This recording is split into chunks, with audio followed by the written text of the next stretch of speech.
Dear students, welcome back. आपको पता है कि मैं डीएससी पेपर कवर नहीं कर पाता हूं, सॉरी फॉर दैट। लेकिन मेरे स्टूडेंट्स जो अपियर हो रहे हैं अभी दिसंबर के एग्जाम में, उनमें से कई लोग मुझे रिक्वेस्ट करते हैं कि कुछ भी हेल्प करें। मैं कोशिश कर रहा हूं। कल भी मैंने एक वीडियो बनाया था, आज भी। मुझे नहीं पता ये कितना हेल्प आपको कर पाता है, और मैं इस पे बहुत ज्यादा रिसर्च भी नहीं कर पाता हूं। फिर भी let us today discuss citizenship in a globalizing world. इसकी मैं क्या करने की कोशिश कर रहा हूँ कि आपको पास 3 या 4 ईयर के पेपर मैंने जुटाए हैं, मैं उसको थोड़ा डिस्कस कर देता हूँ। थोड़ी बहुत जो आइडिया इन जनरल है और जो इम्पोर्टेंट लास्ट मिनट रीडिंग है उसका कुछ हिंट देता हूँ। शायद आपको कुछ हेल्प हो जाए कुछ घंटों में और कल एग्जाम लिखने में, तो मेरा ये प्रयास सफल होगा। So let us begin past year paper analysis 3 और 4 year of citizenship in globalizing world, जो 5th सेमेस्टर के एग्जाम में पूछी जाती है। यदि हम सिलेबस देखें, बहुत इंपॉर्टेंट है, आपको अभी भी हेल्प करेगा एग्जामिनेशन रात में। तो 5 थीम है इसमें। Classical conception of citizenship. जब हम क्लासिकल कॉन्सेप्शन कहते हैं सिटीजनशिप का, तो ये हमें एंशियंट ग्रीक, जो प्लेटो, एरिस्टोटल और वहाँ स्पार्टा एंड अदर में जो थी सिटी स्टेट में, उसकी क्या कॉन्सेप्शन थे सिटीजनशिप का, वहीं से लोग कहते हैं कि निकला है सिटीजनशिप का जो वेस्टर्न कॉन्सेप्ट है। और जो रोमन में भी, मतलब जो लॉ बेस्ड थी सिटीजनशिप, और फिर वो मेडिएवल पीरियड में तो बहुत ही दूसरे टाइप की सिटीजनशिप का कॉन्सेप्ट था, फेडरल सोसाइटी थी। और फिर नेशन स्टेट आता है, और जो मॉडर्न कंसेप्शन है वो निकल के आता है, जो कि सेकेंड आपका थीम है, the evolution of citizenship and the modern state. जो मॉडर्न नेशन स्टेट की जो परिकल्पना है, जो वेस्टफेलियन स्टेट सिस्टम से आती है, उसमें सिटीजनशिप बहुत इंपॉर्टेंट एक पॉलिटिकल कॉन्सेप्ट बन जाता है, क्योंकि सारी जो जिसको हम पॉपुलेशन बोलते हैं एक नेशन स्टेट का, it consist mainly of citizen. कुछ एलियन भी होते हैं, फॉरेनर भी होते हैं, नॉन सिटीजन भी होते हैं, लेकिन सिटीजन का जो ग्रुप होता है, जो सोशल कॉन्ट्रैक्ट थ्योरी जितने भी आप देखेंगे, हॉब्स, लॉक, रूसो का, तो उसमें जो इंडिविजुअल जो सोशल कॉन्ट्रैक्टियन है, जो कॉन्ट्रैक्ट करते हैं, वो एक पॉलिटिकल कम्युनिटी बनाते हैं और उसके वो इक्वल मेंबर होते हैं, तो वो एक सिटीजन है। और उनको एक राइट है, एक बहुत बड़ा अधिकार है, क्योंकि उन्होंने पॉलिटिकल कम्युनिटी बनाई है, जिसकी की एक गवर्नमेंट है, जो स्टेट को रिप्रेजेंट, जो स्टेट कहलाता है, जो पॉलिटिकल कम्युनिटी, एक सॉवरेन स्टेट, लेकिन उसकी सॉवरेनिटी निहित होती है सिटीजन में। तो वहां से सिटीजन का कॉन्सेप्ट आता है कि equal membership of A political community, full and equal membership of A political community. अब यदि हम देखें सिटीजनशिप एंड डाइवर्सिटी, तो यहाँ पे आ जाती है कि यदि एक सोसाइटी होमोजीनियस नहीं है, उसमें बहुत रिलीजन के लोग, जैसे इंडिया में है, बहुत सारे लिंग्विस्टिक ग्रुप हैं, या इथनिक ग्रुप हैं, ट्राइबल ग्रुप हैं, कल्चरल ग्रुप हैं, ऐसे में जो हमारी जो जो एक इंडिविजुअल है, उसकी जो प्राइमोर्डियल जो आइडेंटिटी है, उसके कल्चरल या रिलीजियस लिंग्विस्टिक ग्रुप से निर्धारित होती है। लेकिन सिटीजनशिप जो है वो सबको एक बराबर मानता है, एक तराजू में तौलता है, वो एक तरह का पॉलिटिकल इक्वलिटी है। तो इस दोनों में कैसे सामंजस्य रखा जाए, कैसे एक माइनॉरिटी कम्युनिटी को यदि आप बिलोंग करते हैं और एक मेजोरिटी कम्युनिटी को बिलोंग करते हैं, दोनों इक्वल सिटीजन है, तो क्या स्टेट कैसे ट्रीट करेगा दोनों को? क्या दोनों को बराबर ट्रीट करेगा? तो कहीं ऐसा नहीं, ऐसा तो नहीं है कि अनइक्वल आर ट्रीटेड इक्वली। तो क्या माइनॉरिटी को कुछ डिफरेंशिएटेड ट्रीटमेंट मिलना चाहिए, जिसको अपीजमेंट कुछ लोग कह सकते हैं, तुष्टीकरण कह सकते हैं? क्या वो करना चाहिए? ये एक बहुत बड़ा क्वेश्चन है, मतलब डिफरेंशिएटेड सिटीजनशिप का, कि आपकी सिटीजनशिप का जो राइट्स है और रिस्पॉन्सिबिलिटी है, वो भिन्न हो जाती है यदि आप किसी माइनॉरिटी ग्रुप को या डाइवर्स कल्चरल या रिलीजियस ग्रुप को बिलोंग करते हैं, तो उससे मॉडरेट हो जाती है। ये एक जो इशू है, ये इस थीम में डिस्कशन होती है। यहाँ मल्टी कल्चरलिज्म का कॉन्सेप्ट आ जाता है। विल कमेलिका एंड अदर जो चार्ल्स टेलर जो लिखा है, जिस पे मैंने वीडियो भी बनाया है, वो इसमें। Then citizenship beyond the nation state. अब यहाँ पे आ जाती है कि हम हमारा क्या सिटीजन होने का मायने केवल नेशन, एक डोमेस्टिक नेशन स्टेट के मेंबर होने का है, या हम वर्ल्ड के जो एक वर्ल्ड कम्युनिटी है उसके मेंबर हैं? बियॉन्ड नेशन स्टेट भी हमारी जिम्मेदारी है, कॉस्मोपॉलिटन जिसको आइडिया कहते हैं, विश्व बंधुत्व की, वसुधैव कुटुंबकम जो हमारी आइडिया है, उससे जो, जैसे टैगोर का जो व्यू था, या थॉमस, ये पॉग्स का, थॉमस फर्स्ट नेम चेक कर लीजिएगा, थॉमस पॉग्स का जो व्यू है, या जॉन रॉल का जो व्यू है ग्लोबल जस्टिस के बारे में, अमर्त्य सेन का भी इस पे व्यू है, ये क्या है? कहां तक लिमिट करेंगे हम अपनी राइट्स एंड रिस्पॉन्सिबिलिटी, क्या नेशन स्टेट के बाउंड्री या पूरी दुनिया हमारी है, इस पे भी आपको पढ़नी है। और ग्लोबल जस्टिस उसका एक इंपॉर्टेंट पार्ट बन जाता है। तो मल्टीकल्चरलिज्म और ग्लोबल जस्टिस, फॉर्चुनेटली इन दोनों पे मैंने फुल वीडियो बनाया हुआ है जो कि इसमें आपको यूज होगा। एक एक क्वेश्चन उसे सीधा आ सकता है, मैंने उसका लिंक भी आगे दिया है। देन फाइनल है आइडिया ऑफ कॉस्मोपॉलिटन सिटीजनशिप, जो अभी हम लोग डिस्कस कर रहे थे। यहाँ पे आइडिया थोड़ा डिफरेंट है, वो जो मैं भी बोल रहा था वो इसके बारे में बोल रहा था। यहाँ पे यह है कि ग्लोबलाइजेशन के दौर में सिटीजनशिप के मायने कैसे बदल गए हैं। अभी इतने ज्यादा माइग्रेशन हो रहा है, इंडिया के इतने स्टूडेंट बाहर जाते हैं, वहां पे ग्रीन कार्ड यूएस में या permanent residency Canada, US, Australia, New Zealand में, वो जर्मनी में तलाशते हैं, फिर वहां सिटीजनशिप लेते हैं। ये सारा मैटर बहुत ही अभी कॉम्प्लेक्स हुआ है। मतलब सिटीजनशिप जो है ग्लोबलाइजेशन के दौर में नेशन स्टेट की बाउंड्री से निकल गई है। अभी हमारे यहाँ जो जिस तरह से सीए सिटीजनशिप अमेंडमेंट एक्ट को लेके पूरे कंट्री भर में माइनॉरिटी और कुछ लोगों के द्वारा जो प्रदर्शन हुए हैं, उससे ये पता चलता है कितना सेंसिटिव इशू ये हो चुका है और सिटीजनशिप कितना लोगों को अफेक्ट करता है, कितना वो आपको एक स्टेटस से वंचित करने जैसा भी होता है। मतलब एक्सक्लूजन और इंक्लूजन दोनों का फीलिंग आपको होती है। और सिटीजनशिप को लेकर के हर कंट्री बहुत ही टची हो चुके हैं, क्योंकि वो एक पर्टिकुलर राइट आपको कन्फर करता है, आपको एक इक्वल मेंबरशिप देता है पॉलिटिकल कम्युनिटी का, आपको कुछ हक देता है। और जितना ही अमीर नेशन है, जितना ही रिसोर्सफुल नेशन है, आप उसके रिसोर्स के इक्वल जो है वो भागीदार बन जाते हैं, तो बहुत बड़ी एक राइट मिलती है। इसलिए जितना पावरफुल नेशन है उतना ही वो प्रोटेक्टिव होता है सिटीजनशिप ग्रांट करने में। तो ये सारी चीजें जो हैं इसमें आती हैं ग्लोबलाइजेशन और सिटीजनशिप में। और आइडिया ऑफ कॉस्मोपॉलिटन सिटीजनशिप में तो वो आइडिया आती है कि हमारी राइट्स एंड रिस्पॉन्सिबिलिटी क्या केवल नेशन स्टेट के बॉर्डर तक लिमिटेड है, या वो फैल जाती है पूरे दुनिया में।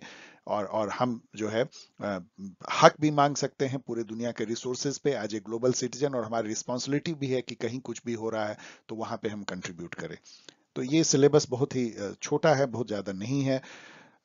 अब आगे हम लोग बढ़ते हैं। यदि हम बस इतनी सी बातें मैं आपको कहना चाहता हूं, जो कई चीजें मैं कह चुका हूं, कि सिटीजनशिप का जो कॉमन मीनिंग क्या है, जो कॉमनली अंडरस्टूड, वैसे तो इस वर्ड के कई सारे मीनिंग हो सकते हैं, लेकिन कॉमनली अंडरस्टूड मीनिंग ये है फुल एंड इक्वल, गौर कीजिएगा, full and equal membership to a political community which confer, जो आपको देता है सर्टेन राइट्स, कुछ आपको हक देता है, एंड डिमांड सर्टेन ड्यूटीज। तो मतलब आप एक पॉलिटिकल कम्युनिटी के फुल, मतलब कोई आधा अधूरा नहीं, और इक्वल मेंबर बनते हैं, कोई डिस्क्रिमिनेशन नहीं, एक मेंबर और दूसरे मेंबर पॉलिटिकल कम्युनिटी के। और जब आप उस पॉलिटिकल कम्युनिटी के मेंबर बनते हैं तो आपको कुछ अधिकार मिलते हैं, जैसे civil, political and socio economic cultural अधिकार। और कुछ आपको जो है सर्टेन ड्यूटीज भी निभानी होती है उस पॉलिटिकल कम्युनिटी के लिए, जैसे आपको डेलिब्रेट करनी पड़ती है, लॉ बनाने में हेल्प करना पड़ता है, मिलिट्री सर्विस देनी पड़ सकती है, दूसरे की मदद करनी पड़ सकती है, आपको जो रिस्पॉन्सिबिलिटी, जो पब्लिक रिस्पॉन्सिबिलिटी हो लेनी पड़ सकती है in the interest of the community. तो कुछ आपको रिस्पॉन्सिबिलिटी है और कुछ आपके अधिकार हैं। ये बेसिकली जो है डेफिनेशन है सिटीजनशिप का, या कॉमनली अंडरस्टूड मीनिंग है। अब यहाँ पे कुछ वर्ड देखेंगे तो बहुत इंपॉर्टेंट है सिटीजनशिप का। पहला है इक्वलिटी। यहाँ पे ये इसलिए इंपॉर्टेंट है कि आपको अदर जो मेंबरशिप होती है, यदि आप किसी फैमिली के मेंबर हैं, किनशिप के मेंबर हैं, आप किसी रिलीजन के मेंबर हैं, आप किसी लिंग्विस्टिक ग्रुप के मेंबर हैं, तो आपकी जो है वो हिरार्की हो सकती है। लेकिन यहाँ पे इक्वलिटी सबसे इंपॉर्टेंट है। सिटीजन सिटीजन में भेद नहीं हो सकता है। आप याद कीजिए डॉर्किन का सॉवरेन वर्च्यू, मतलब कि राजा के लिए या स्टेट के लिए सिटीजन सिटीजन में भेद नहीं होता। राजधर्म भी यही कहता है, सिटीजन सब बराबर होते हैं, चाहे वो किसी धर्म के हों, जाति के हों, लिंग के हों, रिलीजन के हों, लैंग्वेज के हों, जेंडर के हों, वो सब जो है बराबर हैं। तो इक्वलिटी जो है, इक्वल वर्थ, जो टीएच मार्शल कहते हैं कि सिटीजनशिप बेस्ड है दो टाइप के इक्वलिटी पे, एक है equal moral worth and equal social worth. और यही हमको राइट देता है, civil political and economic and social rights देता है against the state and against the other fellow citizen. तो इक्वलिटी बहुत इंपॉर्टेंट है इसमें। और राइट्स जो है अंतर्निहित है, मतलब कि सिटीजनशिप का मतलब है आपको एक स्टेटस, आपको एक राइट जो आपको अधिकार मिलता है। किसके अगेंस्ट में अधिकार मिलता है? स्टेट के अगेंस्ट में और अपने फेलो सिटीजन के अगेंस्ट में। किस तरह का अधिकार मिलता है? जीवन जीने का अधिकार, सिविल राइट्स जिसको बोलते हैं, मतलब right to life, liberty, property, right to freedom of expression, इस टाइप के rights, right to religion. Then उसके बाद आपको सोशल राइट्स मिलते हैं, सोशल बिलोंगिंगनेस का, जो एक सोशल स्टेटस का, सोशल रिकॉग्निशन का, और इकोनॉमिक राइट्स मिलते हैं कि आपको मिनिमम बेसिक नीड जो है गवर्नमेंट पूरा करे, जो वेलफेयर राइट्स हैं वो भी आपको मिलते हैं।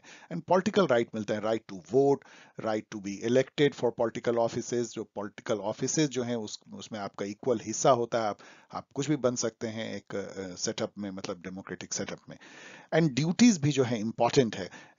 एक पॉलिटिकल कम्युनिटी का मेंबर होने का या सिटीजन होने का मायने है कि आपको कुछ एक्स्ट्रा करना पड़ेगा जो कि नॉन सिटीजन के लिए जरूरी नहीं है। जैसे कि कंपलसरी आपको हो सकता है कि भाग लेना पड़े मिलिट्री सर्विसेज में, आपको ब्लड डोनेट करना पड़े, आपको अपने राष्ट्र के लिए कोई काम करना पड़े, वो सारी चीजें माननी पड़े। लॉ को मानना जो है वो सबसे और भी इम्पोर्टेंट है।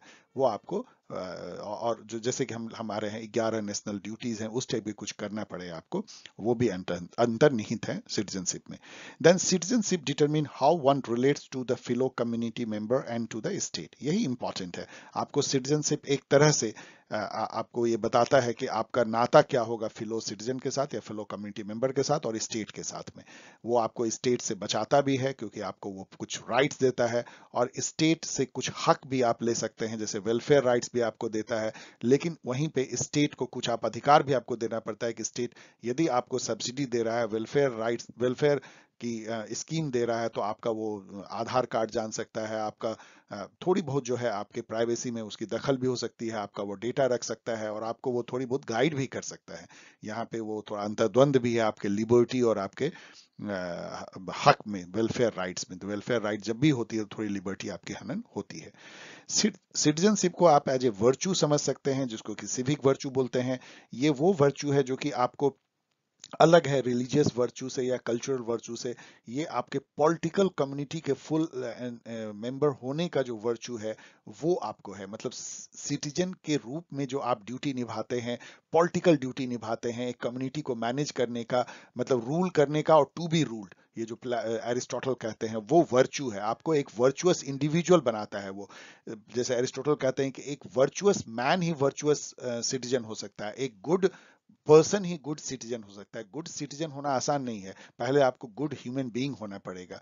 तो इसके लिए ये सिविक वर्च्यू है। एक सिटीजन में जो जो गुण होने चाहिए वो सिविक वर्च्यू है। जन सिटीजनशिप एज ए स्टेटस है, प्रिविलेज है। जैसे मैंने कहा अभी आपने, फिर मैं रिपीट कर रहा हूं कि अपने यहाँ जो सीए पे जो आंदोलन हुआ वो साबित करता है कि कितना टची है, कितना लोग उस स्टेटस को लेकर के कितना घबराते हैं कि सड़कों पे निकल आते हैं, क्योंकि ये आपको एक स्टेटस देता है, राइट देता है। एक्सक्लूजन भी इंक्लूजन भी, सिटीजनशिप हमेशा एक्सक्लूड करता है। आप समझिए, आप फंडामेंटल राइट पढ़ेंगे तो कुछ फंडामेंटल राइट केवल सिटीजन को ही इंडिया में है, नॉन सिटीजन को नहीं है। बहुत सारे राइट्स आपको सिटीजन को ही है, नॉन सिटीजन को नहीं है। तो जब आप नॉन सिटीजन होके कहीं रहते हैं तो आप दोयम दर्जे के जो है वहां के पीपल बनते हैं। इसलिए सिटीजनशिप इतना इंपॉर्टेंट है, क्योंकि ये आपको स्टेटस, कुछ प्रिविलेज देता है। सिटीजनशिप एक आइडेंटिटी भी देता है, कॉमन आइडेंटिटी, पॉलिटिकल आइडेंटिटी, जो कि अलग होती है आपके प्राइमोर्डियल आइडेंटिटी जो आपको बर्थ से मिलती है, जैसे रिलीजियस आइडेंटिटी या लिंग्विस्टिक आइडेंटिटी, कल्चरल आइडेंटिटी। ये इस आइडेंटिटी से हट के आपको केवल एक आइडेंटिटी है कि आप एक कॉमन पॉलिटिकल कम्युनिटी के मेंबर हैं। तो ये बहुत ही एक इंपॉर्टेंट आइडेंटिटी है जो कि सिविक आइडेंटिटी है, और वो आपको इन सब जो बर्थ बेस्ड आइडेंटिटी से ऊपर कर देती है। दोनों में द्वंद्व भी होता है, कैसे उस द्वंद्व को मैनेज करते हैं ये हमारे जो मॉडर्न पॉलिटिकल अरेंजमेंट है या सोशियो पॉलिटिकल अरेंजमेंट, उसका एक चैलेंज है कि एक तरफ आपकी अपनी जो प्राइमोर्डियल आइडेंटिटी है, दूसरी तरफ एक आपकी सिविक आइडेंटिटी है जो सिटीजनशिप से गाइडेड होती है। इतनी ही बातें मैं आपको कहना चाहता हूं। अब हम लोग क्वेश्चन आंसर का दौर देखते हैं चैप्टर वाइज। फर्स्ट यदि थीम देखें तो क्लासिकल कॉन्सेप्शन ऑफ सिटीजनशिप, जैसा मैंने आपको बताया, Aristotle, Plato and Greek and Roman, इन सब की बातें आएगी, खास करके एरिस्टोटल एंड प्लाटो। अब यहाँ पे है व्हाट इज सिटीजनशिप। ये तो जो मैंने भी आपको डिस्कस किया, यदि काफी चीजें थी उसको आपने गौर से सुना हो, एक दो बार सुन लीजिए तो आप उसको लिख सकते हैं। Analyse the Greek view of citizenship with special reference to Aristotle. Aristotle का जो सिटीजनशिप है वो नोट मेरे गाइड जो सीपीपी की है उसमें मैंने दिया है, उसको पढ़ लीजिए। आपको वो लगभग काफी होगा, थोड़ा बहुत और आप नेट पे देख लेंगे। बेसिकली एरिस्टोटल जो है वो ये कहता है कि सिटीजन का जो ड्यूटी है वो बहुत वर्चुअस है, बहुत इंपॉर्टेंट है और बहुत पॉलिटिकल नेचर का है। कोई भी नहीं कर सकता है। जिसको दिमाग है, जिसमें एक वर्च्यू है, जिसमें नॉलेज है, वही कर सकता है। और इसके लिए वो एक्सक्लूड करते हैं बहुत सारे तबके को सिटीजनशिप से। जैसे वुमेन को एक्सक्लूड करते हैं, फॉरेनर को एक्सक्लूड करते हैं, जिनके पास प्रॉपर्टी नहीं है उसको करते हैं, स्लेव को करते हैं, जिन्होंने मतलब जो एक वेल एजुकेटेड लोग नहीं है, इसको पुअर मासेस बोलते हैं, उसको भी एक्सक्लूड करते हैं। तो बहुत इलिटिस्ट व्यू सिटीजनशिप का है एरिस्टोटल का। और इससे ये समझना चाहिए कि एथेनियन जो सिटीजनशिप है वो कितना प्रिविलेज्ड एक ग्रुप है, बहुत छोटे एक ग्रुप है माइनॉरिटी जो सिटीजन कहलाते हैं। सिटीजन का उस समय में सिटीजन होने का मतलब यह है कि आप समझिए जैसे अभी की पॉलिटिकल लीडरशिप है, जो डेलिब्रेट करते हैं, लॉ बनाते हैं, वही लोग जो हैं रूलर बनते हैं, वही अपने को रूल भी करते हैं, सभा में भाग लेते हैं, सबको इक्वल राइट होती है, पॉलिटिकल राइट और सिविल राइट, एंड एक तरह का इकोनॉमिक राइट भी, प्रॉपर्टीड क्लास है। तो उस तरह का जो है कॉन्सेप्ट सिटीजनशिप का वो देते हैं। मतलब एक बहुत ही प्रिविलेज्ड स्मॉल ग्रुप जो कि एक पॉलिटिकल कम्युनिटी के इक्वल मेंबर हैं और वही राज काज चलाते हैं, अपने को भी रूल करते हैं और रूलर भी बनते हैं। ये एरिस्टोटल का सिटीजनशिप का कॉन्सेप्ट है। द नेक्स्ट, ये क्वेश्चन तो ओबी का क्वेश्चन था। उसके बाद मैं ईयर बहुत ज्यादा श्योर नहीं हूं कि ये किस ईयर का है। 3 क्वेश्चन और मैंने लिए हैं। What do you understand bye citizenship, ये तो घिसा पिटा वही क्वेश्चन है। Critically analyse Greek view of citizenship. जब ग्रीक व्यू ऑफ सिटीजनशिप आएगा तो बस यही जो एरिस्टोटल का आपने लिखा वही लिख दीजिए, थोड़ा सा प्लाटो का ले लीजिए। प्लाटो के सिटीजनशिप को देखेंगे तो उनका वही आइडियल स्टेट जो है, जो जस्टिस पे बेस्ड है, वही इसमें भी है कि सिटीजनशिप जो है वो है कि एक जस्टिस, जस्ट इंडिविजुअल कैसे एक जस्ट समाज में अपने ड्यूटी को निभाता है, यही प्लाटो का कॉन्सेप्ट ऑफ सिटीजनशिप है। मतलब उनके लिए जैसे प्रोड्यूसर क्लास है तो वो अपना जो काम करता है, अपना सर झुका के, अपने पूरी मेहनत से, जो नेचर ने उसको जो एबिलिटी दिया है, तो वो जस्टिस को निभाता है, तो वो एक सिटीजनशिप का काम कर रहा है। इसी तरह जो गार्जियन क्लास है वो अपना सिटीजनशिप की ड्यूटी इस तरह से निभाते हैं कि जो उनको नेचर ने दिया है प्रोटेक्ट करने का, सोल्जर होने का या फिलोसफर किंग होने का, उसकी वो ड्यूटी निभाते हैं। और उनको जो कहा गया है, जैसे community of wifes and children, अपना वो प्राइवेट प्रॉपर्टी नहीं रखते, प्राइवेट फैमिली नहीं रखते, वो एक बैरक में रहते हैं, तो उस तरह से ड्यूटी निभाते हैं। तो प्लाटो का जो सिटीजनशिप है वो काफी ड्यूटी बेस्ड है, फंक्शनल है, एक division of labour sort of है जो उनके आइडियल स्टेट से मिलता है और जस्टिस पे आधारित है। एरिस्टोटल का जो है वो आधारित एक तरह से आप समझिए कि पॉलिटिकल फंक्शन पे है, पॉलिटिकल रोल पे है, और एक बहुत ही वर्चुअस इंडिविजुअल बनने के तरफ है, जो अपने फाइनल कॉज को अचीव करने की कोशिश कर रहा है। उसके लिए वो पॉलिटिकल कम्युनिटी का मेंबर बनता है और रूल भी करता है और बीइंग रूल्ड भी होता है। तो ये प्लाटो और एरिस्टोटल का और थोड़ा सा पढ़ लेंगे। आपने जरूर पढ़ा होगा, मैं तो केवल ऐड ऑन कर रहा हूँ। तो आप ये ग्रीक ग्रीक पे जब भी आएगा या क्लासिकल आएगा तो प्लाटो एरिस्टोटल का आप लिख सकते हैं। देन नेक्स्ट क्वेश्चन है, critically analyse Aristotle view on citizenship. अभी जो हम डिस्कस कर रहे थे वही है, एक बार मेरे आंसर को भी पढ़ लीजिए और थोड़ा सा और देख लीजिए नेट पे, आपका काम हो जाएगा। Critically evaluate the classical theories of citizenship, फिर वही है क्लासिकल थ्योरीज, मतलब कि एंशिएंट ग्रीक, एरिस्टोटल, प्लाटो। तो इस साल इसको इसको छोड़ दीजिए, ये मैंने ये कल की कॉपी पेस्ट है। आप, I am sorry for this. Basically इस बार यदि हम देखें कि क्या पूछा जा सकता है, तो इस बार भी आपको इस थीम में एकदम run of the mill usual question आएंगे कि क्लासिकल सिटीजनशिप क्या है, ये पूछा जा सकता है, और क्लासिकल थ्योरी ऑफ सिटीजनशिप मतलब स्पेशली एरिस्टोटल, प्लाटो का क्या है, उसका क्रिटिकल इवेल्युएशन आ सकता है। अब नेक्स्ट थीम पे आते हैं, the evolution of citizenship in and the modern state. जैसा मैंने आपको बताया कि मॉडर्न नेशन स्टेट की जो अवधारणा है वो सिटीजनशिप से बिल्कुल जुड़ी हुई है, उससे अलग करके आप देख ही नहीं सकते हैं, क्योंकि एक पॉलिटिकल कम्युनिटी है जिसके इक्वल एंड फुल मेंबर्स जो हैं वो सिटीजन कहलाते हैं। सिटीजन ही पॉलिटिकल ड्यूटी करते हैं, उनको कुछ राइट्स होते हैं अगेंस्ट द मॉडर्न स्टेट, और उनकी कुछ ड्यूटीज या रिस्पॉन्सिबिलिटी होती है towards the community and towards the state. 2020 में क्वेश्चन है, analyse the development of modern concept of citizenship. तो ये एक बहुत जनरल क्वेश्चन है। आप इसमें जितने भी जो मॉडर्न कॉन्सेप्ट है, like liberal concept, Marxist, libertarian, communitarian, feminist, इन सब को थोड़ा थोड़ा लिख सकते हैं। मैं एक लिंक दूंगा जो कि इग्नू की मटेरियल है, बहुत अच्छी है, आप उसको आज रात भी पढ़ लीजिए। यहाँ पे टीएच सेकंड क्वेश्चन है, discuss the T H Marshall's idea of citizenship and explain its critic by Anthony Giddens. Anthony Giddens जो है एलएसी के हैं, इन्होंने जो है टीएच मार्शल, जिन्होंने कि ब्रिटेन की जो सिटीजनशिप है, ब्रिटेन के कॉन्टेक्स्ट में उन्होंने लिखा है, ऑफ कोर्स ये काफी फेमस हो गया है और सोसाइटी के लिए भी इसको यूज किया जाता है। ये एक लिबरल आइडिया ऑफ सिटीजनशिप है टीएच मार्शल का। और जैसे लिबरलिज्म में होता है, वो बहुत ही बैलेंस्ड व्यू रखते हैं, जहाँ पे वो तीन तरह के सिटीजनशिप की बात करते हैं, तीन तरह के राइट्स कह लीजिए, सिविल, पॉलिटिकल और civil, political and social. Social जिसमें कि इकोनॉमिक भी आ जाती है, उसको इसको आप ट्राइपार्टाइट सिटीजनशिप कॉन्सेप्ट भी कर सकते हैं, थ्री टाइप्स ऑफ राइट भी कर सकते हैं सिटीजन के। इसके अलावा कुछ उनको जो है वो ड्यूटी की भी बात करते हैं। टीएच मार्शल ये भी कहते हैं कि जो सोशल राइट्स हैं वो बेसिस है बेसिकली सिविल और पॉलिटिकल राइट्स की। इसके अलावा वो एक इवोल्यूशनरी फॉर्म में सिटीजनशिप को देखते हैं कि पहले जो है वो सिविल राइट्स है। सिविल राइट या सिविक राइट्स क्या है, मतलब right to life, liberty, property, right to express and freedom of expression and all, जो फंडामेंटल राइट्स जैसे इंडिया में है। वहां से वो निकलती है 18th सेंचुरी में। फिर 19th सेंचुरी में जो है वो पॉलिटिकल राइट्स मिलते हैं, right to vote, right to be elected in political offices and all. उसके बाद वो बदल जाता है सोशल राइट्स में 20th सेंचुरी में, जहां पे कि आप एक सोशल कम्युनिटी के पार्ट बनते हैं, सोशल स्टेटस आपका इक्वल सोशल स्टेटस दिया जाता है, आपको एक सोशल रिकॉग्निशन मिलती है, चाहे आप किसी भी प्राइमोर्डियल ग्रुप को बिलोंग करते हैं, किसी भी कल्चरल या रिलीजियस ग्रुप को बिलोंग करते हैं, लेकिन आपको इक्वल सोशल स्टेटस मिलती है being a member of the political community. और वो आपको कुछ जो है कन्फर करता है इकोनॉमिक राइट्स भी, जैसे वेलफेयर राइट, आपको गवर्नमेंट से बेसिक मिनिमम नीड या सोशल सिक्योरिटी, इस तरह के राइट लेने का अधिकार आपको देता है। ये टीएच मार्शल का इन जनरल एक व्यू है, एक इवोल्यूशनरी टेलियोलॉजिकल व्यू की ऐसे इस तरह से इवॉल्व किया है सिटीजनशिप, और ये एक लिबरल कॉन्सेप्ट है। इसके अलावा यहाँ पे टीएच मार्शल थोड़ा सा इस पे भी बात करते हैं कि सोसाइटी में क्लास कन्फ्लिक्ट होती है, मतलब जो बोर्जोजिस क्लास है या कैपिटलिस्ट क्लास और लेबर क्लास, वहाँ इनइक्वलिटी है, हिरार्की है, लेकिन सिटीजनशिप जो है दोनों क्लास के मेंबर को इक्वल मानता है, इक्वलिटी देता है। यहाँ पे एक द्वंद है कि कैसे जो है आप एज ए सिटीजन तो इक्वल हैं, जैसे एक मुकेश अंबानी और उसके फैक्ट्री में काम करने वाला एक लेबर, दोनों एज ए सिटीजन तो बराबर हैं, लेकिन क्या वो सोशल और इकोनॉमिक लेवल पे बराबर हैं क्या? तो ये द्वंद को कैसे जो है हम टैकल करते हैं, ये एक चैलेंज है हमारे करंट पॉलिटिकल अरेंजमेंट का। तो ये मार्शल का आइडिया सिटीजनशिप का है। इसको गिडन्स जो है बहुत तरीके से अपोज करते हैं, आप नेट पे पढ़ सकते हैं।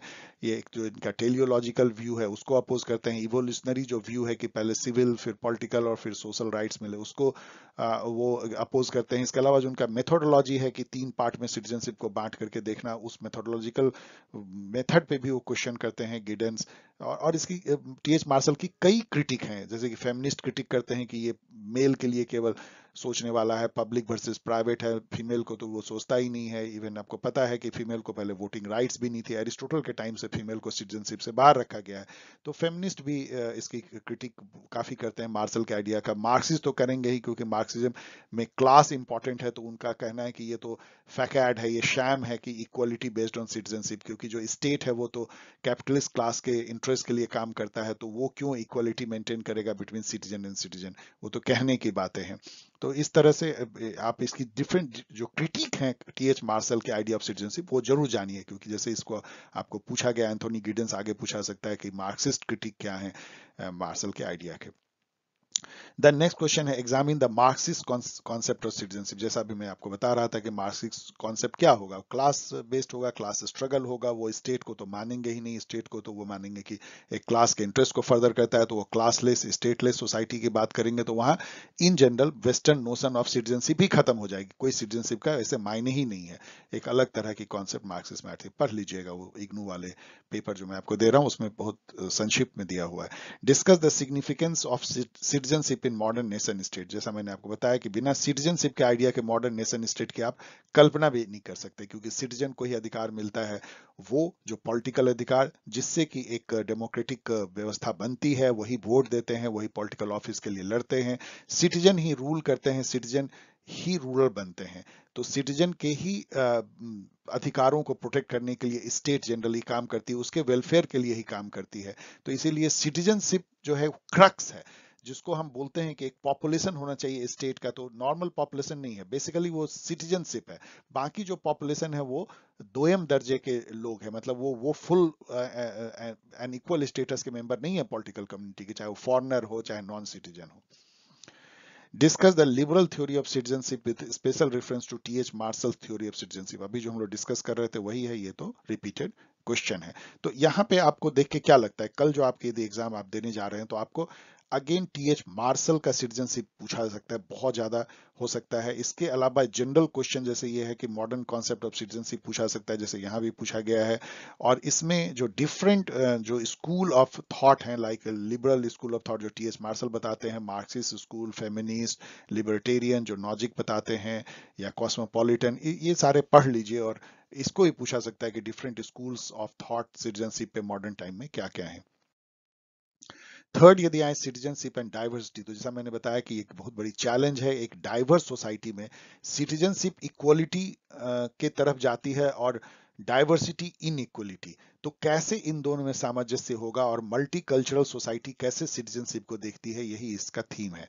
तो 2020 में क्वेश्चन है, critically examine Will Kymlicka's theorization about multiculturalism. ये तो मेरा जो वीडियो है उससे आप पूरी आंसर लिख सकते हैं, मैंने आगे लिंक दिया हुआ है। सेकंड है, व्हाट इज डाइवर्सिटी। डाइवर्सिटी यही है कि जो डिफरेंट जो प्राइमोर्डियल जो आइडेंटिटी पे बेस्ड जो कम्युनिटी से बना हुआ जो नेशन स्टेट है या मॉडर्न नेशन स्टेट, वो डाइवर्सिटी को रिप्रेजेंट करता है।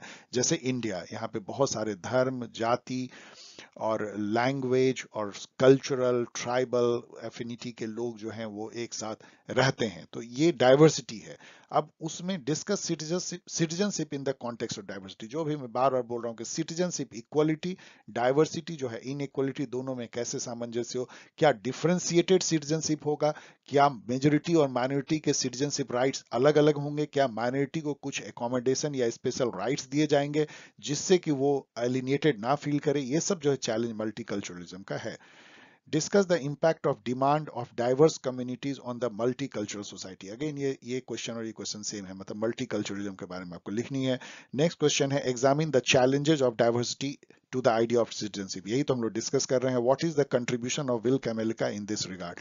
तो विल कैमेलिका ने जो है मल्टीकल्चरल सिटीजनशिप पे पूरी बुक लिखी, तो वो उसको जरूर थोड़ा बहुत पढ़ लीजिए, मेरे वीडियो से पढ़ लीजिए, बहुत जल्दी से पढ़ सकते हैं आधे घंटे के अंदर में।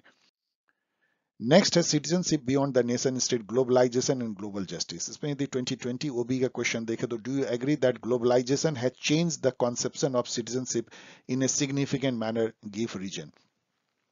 तो ये तो बहुत ही एक जनरल क्वेश्चन है, क्योंकि जैसा अभी मैंने आपको कुछ मिनट पहले बताया कि ग्लोबलाइजेशन ने पूरी कॉन्सेप्ट जो है सिटीजनशिप की बदल दी है।